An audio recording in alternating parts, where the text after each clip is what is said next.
ګرانو کتونکو نورو ویډیوګانو لپاره لاندې سره بټن باندې کلیک وکړئ یعنی زما چینل در سره سبسکرایب کړئ او ورسره په ګنګړي باندې هم کلیک وکړئ ترڅو د نوو ویډیوګانو خبرتیا تاسو ته په اسانۍ سره دا نه د میاشتې د لویوالي لیکل کېوالي په متعلق کې قل هي مواقیت للناس توډویا دغه میاشتې ټاکلې مقرر شوي وختونه دي له طرفه د الله تعالی نه لپاره د خلکو والحج او لپاره د حج حج ته به چې دی مخکې ووته د کور نه به احرام وتړو روان به شو د حج په سفر که به دننې په مابین د لار کې یو شی ور په یاد شوم چې وایي پلانکی شی خو پاتې دي چې بېرته به راوګرځېدو په دروازه به ذاتي کور ته ننوت چې زه خو د دغه دروازې نه د ګناه په حال کې وتلی د کور د شا نه به راتله د حج نه به چې رانک د شا نه به راتله په بام به راخوت په یوه دروازه به بېرته الله ویې دا څه نیکي نه ده چې په دروازو اوړئ په بامو اوړئ نیکی دا ده چې تقوا وکړئ د شریعت موافق زندگی کې نور په دروازه کې خو وتلو نه نوتلو کې خو نه ګناه شته نه شته بلکې په سمه لار ځئ وليس البر نه د نیکي دا کار بیا تاتو البیوت چې راځئ تاسې کورو خپلو ته من ظهورها د شا د ډیورې نه ولکن البر خاوند د نیکي من هغه څوک چې اتقا چې ځان وساتي د الله نه وویرېږي واتو البیوت من ابوابها او راځئ کورو ته الله طرفه د دروازو د دی واتقوا الله دي الله نه ویریږي ګناه مه کوئ لعلکم تفلحون د دې دپاره چې تاسې کامیاب شئ وقاتلوا في سبيل الله الذين يقاتلونكم عمره کې د حدیبیې چې نبي علیه السلام او صحابه روان شوه هلته په حدیبیې کې بند شوه بله ورځ چې موږ قصه وکړه بېرته راوګرځېده جوړه خو دا وشوه چې کال ته به راځئ کال ته چې صحابه بیا تله دلته شک ورته پیدا شو چې داسې نه چې موږ ورشو د احرام حال وي د حرام ځکه او د جنګ راسته شروع د احرام په حال کې جنګ ناروا ده په حرم کې جنګ ناروا ده په اشهر الحرم کې ناروا ده په ګناه کې به واقع شو الله تعالی آیتونه نازل کړه که څوک په حرم کې در سره جنګېدم تا ته بیا جنګ روا ده د احرام په حال کې در سره جنګېدم تا ته جنګ روا ده په اشهر الحرم کې در سره جنګېدم تا ته روا ده خو ته تعدا مه که تعدا مه که دا یا ته په احرام کې جنګ مه شروع کوه په حرم کې جنګ مه شروع کوه یا دا مانه د دې کړکي مه وژنه ښځې یې مه وژنه هغه سپین ږیري چې په جنګ کې شریک نه وي هغه مه وژنه تعدا مه که نور چې دوی در سره جنګېږي بیا مقابله درته روا ده دفاعي جنګ درته روا ده وقاتلوا في سبيل الله جنگ کوئ مؤمنانو د الله په لار کې الذين دي خلق سره يقاتلونكم چې جنګېږي د تاسو سره خو ولا تعتدوا زیادت مه کوئ په چا باندې ان الله لا يحب المعتدين خدای په نه خوښوي د حد نه تېرېدونکي واقتلوهم وژنئ دغه کارګران حیث ثقفتموهم چې په کوم ځای کې مو پیدا کړه واخرجوهم او وباسئ دوی من حیث اخرجوکم د هغه ځای نه چې تاسې ایستلي وئ تاسې د خدای د حرم نه مهاجر کړئ اوس دوی د حرم نه پسې واخلئ والفتنة اشد من القتل دا دوی شرک د دین نه اړول د خلکو دا ډېر سخت دی وژلو د دوی نه ولا تقاتلوهم عند المسجد الحرام جنګ مه کوئ د دوی سره په نزد مسجد حرام حتی یقاتلوکم تر هغه وخته چې دوی در سره وجنګېږي که دوی په حرم کې در سره جنګېده بیا روا ده فيه په د حرم فإن قاتلوكم كي تاسل سركم مسجد حرام کې دی وجنګېده فاقتلوهم بیا یې وژنئ كذلك جزاء الكافرين دغه شانته جزا د کافرانو فإن انتهوا که دوی د شرک نه توبه وایسته کافر ورته سره جنګېدو په آخر کې مسلمان شو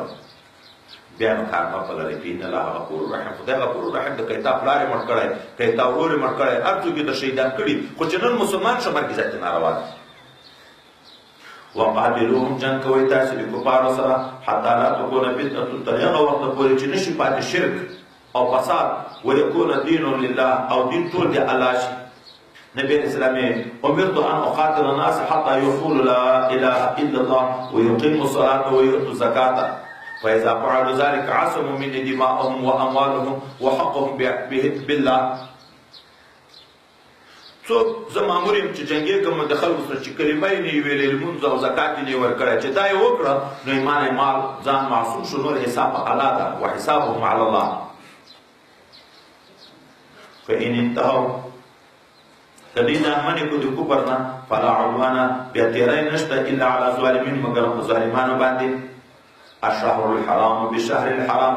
میاشت حرامه په بدل د میاشتې د حرامې کې ده یا دا منه چې په روسه کال اشهر الحرم کې تاسو د عمرې نه منې وای دا څنګه عمره دی هغه په عوض کې ده یا دا چې دغه جنگ د سره کې دی هغه په عوض کې تاسو تم جنگ روانه والحرمات قصاص او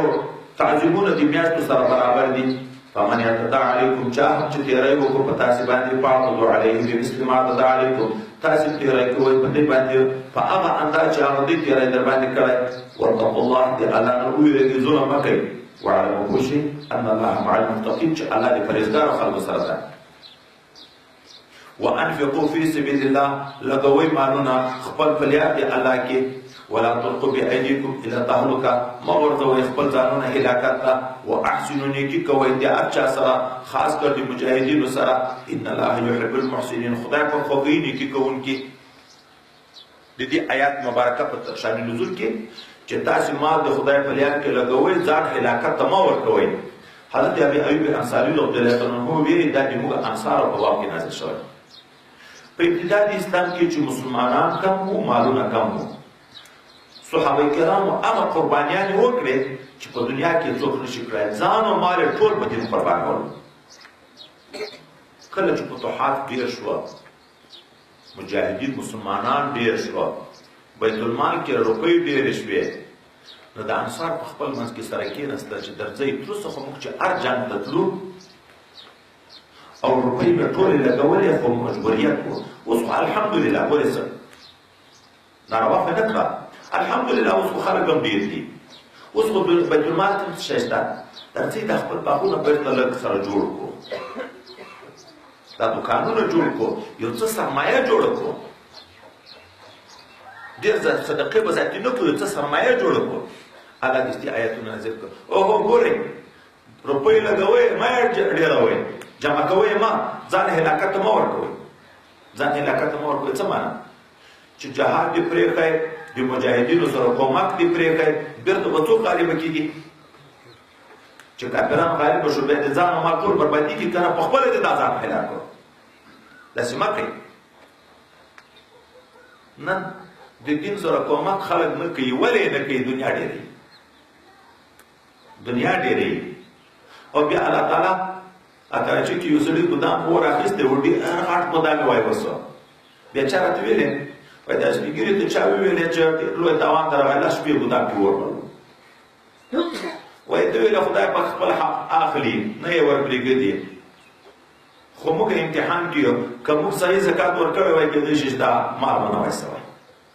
خو موږ په زکات زړونه درندول خدای په یوه ور رانه واخیست الله یې اخلي خو کله خدای نخسته کافر در باندې مسلط کي کله یو ظالم در باندې مسلط کي ملګرو تجاري 10 کروڑ روپۍ رانه وتښتولې دا اوس ډېره کې یو ملګري چې دعا راته کوه 3 کروڑ روپۍ چا رانه وتښتولې 3 کروڑ روپۍ چا نه 3 کروڑ وړي دي چا نه 5 کروڑ وړي دي چا نه ځکه خپل هم ځان هلاکت ته ورکړی د خدای حق نه ده ورکړی 1 روپۍ حرامه 100 روپۍ حلاله د ځان سره خوري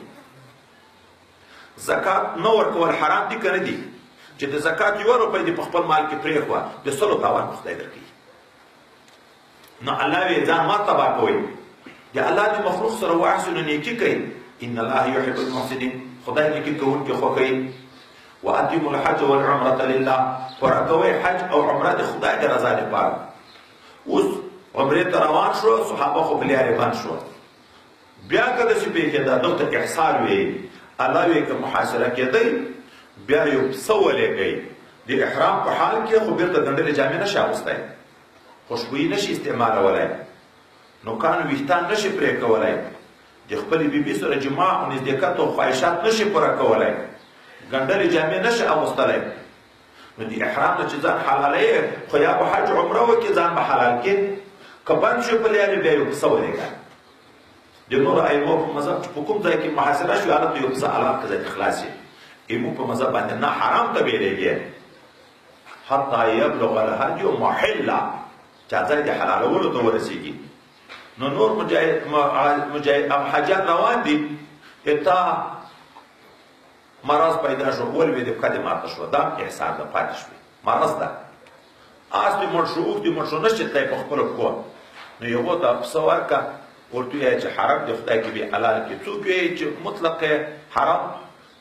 ذاتي بس کافي ده څوک نه د اختر ورځ هم ورته معینه کړه چې د اختر په ورځ ولې ته چې دلته تا ته به درک نه وي چې د کله حلال کړی خو د اختر ورځ خو معلومه وي چې اختر ورځ تېره شوه ذاتي احرام مات کړه فإن أحصرتم كمعصرة شوي من فلشوي تاسي بالتمامول بحج العمرين فما استيسر من الهدي بواجب د پتاسي باندې هغه چې آسان وي د تاسو لپاره د حلالولو نفس وایي او چې د آساني ولا تحلقوا رؤوسكم سرون مرخي حتى يبلغ الهدي محله ترڅو پورې چې هدي ځای د حلالولو ته ورسیږي چې حرام د خدای پاک اوس په حرام احرام په حال کې سر خیل ناروا دي او که ضرورت شو په حدیبیه کې شپې ډېرې شوې یو صحابي کټو پسې اور بال ده دا د سر ویښتانو نه دا سپږې داسې را روانې دي نبي علیه السلام چې ولې د ایوزي که هوا مکه دا یې تا حشرات تا ته طرف کلیپ درکړي د ورته ویل کو وایي سر ورخیه خو په عوض کې فدیه ده یا یو پسه حلال که یا شپږو مسکینانو ته نیمه نیمه کاسه غنم ورکړه د سرسایې په انداز یا 3 ورځې روژې ونیسه دغه بې عذره به سر نرخیه که عذر پیدا شو بیا یې دا طریقه ده فمن کان منکم مریض هر څوک چې و د تاسې نه مریض او به اذى من راسه یا څه تکلیف و په سر د ده پورې ففدیة بیا لازم ده په ده باندې فدیه چې سر یې ورخیه من صیام روژه نیول دي او صدقة یا صدقه کول دي او نسک یا یو پسه حلالول دي فاذا امنتم کله چې تاسې په امن وئ فمن تمتع بالعمرة الى الحج چا چې ګټه واخیسته په عمره تر حجه پورې دواړه صورت دي حج قران حج تمتع په یو احرام دواړه ادا کړو حج قران یا د اشهر الحج کې عمره وکړه ځان حلال کو بیا له وسیږي بیرته د حج لپاره بل احرام تړو په یو سفر چې دواړه شو نو یو څه د شکرانه بیا واجب ده دا دم د جنایت نه ده دا د شکرانه ده فما استيسر من الهدي بیا لازم ده هغه چې اسانه په تاسو باندې د مذبوحین د حلال ول شي نه خو کته عمره وکړه حج دی وکړو حج تمتع یا د دواړه په یو ور وکړه حج قران پسه نشو پیدا یا د پسه روپۍ نه وي در سره شکرانې پسه خو واجب ده د هغه په عوض کې به بیا الله روژې نیسي خو درې به د حج په حال کې وي چې موږ په مذهب د عرفات ورځ اخري ورځ اووم اتم نم په دغو درې ورځو کې به روژې ونیسي نور چې حج پرځي احکام خلاص شو بیا د حج چې فارغ شو او ورځې به بیا نورې هلته روژه ونیسي فمن لم يجد کچاپ سنکو پیدا فصیام 3 ایام فی الحج لازم دی په د باندې روژې د 3 ورځې روژې په حج کې و 7 او ورځې روژې اذا رجعتم کله چې تاسو فارغ شوئ د حج نه تلک 10 کامله دا 10 ورځې پوره دي ذالک د حج تمتع حج قران چې په یو سفر دواړه کې لمن دی هغه چا لپاره دی لم یکن اهله چې نوي اهل د حاضر المسجد الحرام حاضر المسجد الحرام د میقاتو ځایونه معلوم دي د میقاتو نه چې څوک مکې معظمې ته ورنږدې خلک دي یو ته په یو سفر دواړه نه دی روا حج تمتع حج قران نشي کړی یو ته خو تکلیف نشته ولې دواړه په یو سفر کې خو د پاکستان افغانستان او د نورې دنیا نه خلک روان دي د میقاتو نه دی باندې خلک هغه هر وخت کې دا موقع نه پیدا کېږي ځکه په یو سفر دواړه ورته روان دي واتقوا الله دې الله نه ویریږئ واعلموا پوه شئ ان الله شدید العقاب چې خدای پاک د سخت عذاب ورکوي